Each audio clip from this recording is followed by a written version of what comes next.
What's the meaning of asunder?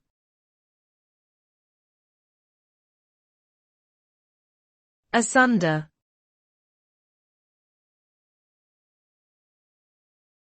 Asunder.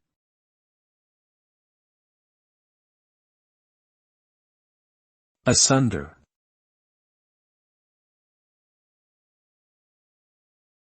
Asunder.